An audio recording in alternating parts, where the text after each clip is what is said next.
자, 이제 2단원, 두 번째 단원이죠. 단원, 명제, 02단원, 명제를 공부해 보도록 하겠습니다. 자, 먼저 명제의 참거짓에 관련된 얘기가 나와 있네요. 명제의 참거짓을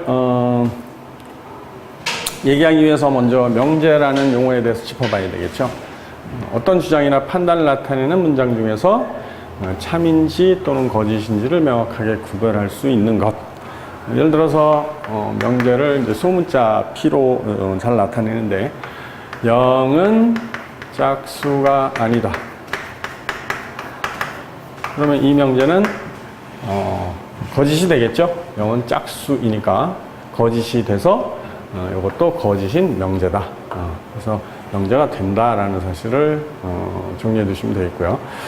다음에 명제 말고 이제 우리가 공부해야 될 것들이 이제 조건이 있죠. 조건이라는 것은 미지수의 값에 따라 참 또는 거짓이 되는 문장이나 식을 조건이라고 하죠. 그래서 조건은 보통 P of X, 그래서 함수와 같이 X를 미지수를 포함하고 있는 명제를 얘기하는데 예를 들어서 이런 거죠. X는 짝수이다. 그러면 X가 결정이 되지 않았기 때문에 이것은 참 또는 거짓을 구별하기가 곤란하죠. 그래서 이런 것을 조건이라고 얘기를 합니다. 자, 이랬을 때는 주의할 게 뭐냐면 X들을 어디서부터 가져올 것이냐. 다시 얘기하면 전체 집합이 필요하다는 거죠. 그것은 항상 문제 또는 우리가 생각하는 범위를 정해놓고 시작을 하는 거죠.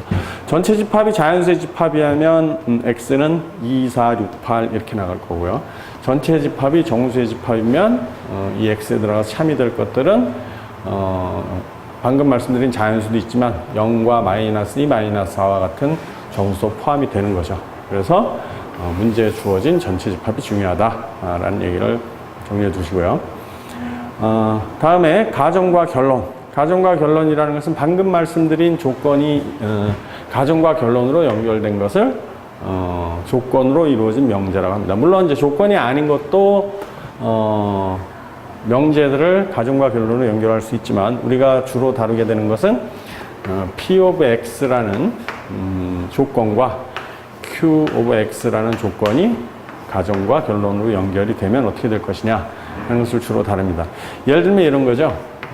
PX가 X는 4의 약수 그럽시다. 4의 약수.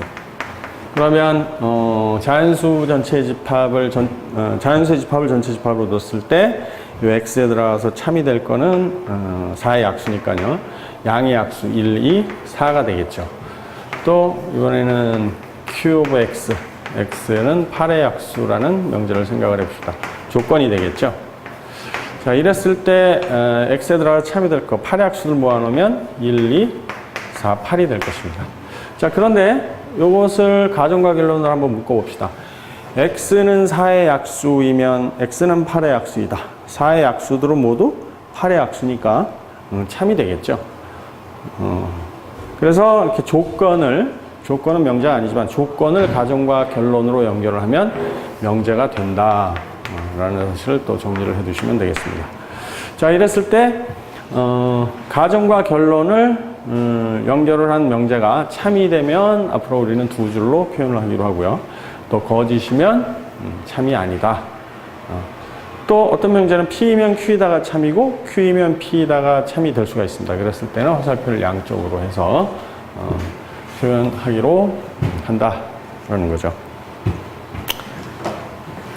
자, 계속해서 명제와 집합 살펴보죠. 진리집합이란 말이 나왔네요. 진리집합이란 전체 집합의 원소 중에서 조건 P를 만족시키는 모든 X의 집합을 말하는 거죠.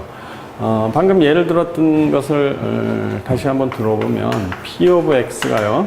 X는 4의 약수 라는 명제가 있을 때 참이 되게 한 X는 1, 2, 4였죠.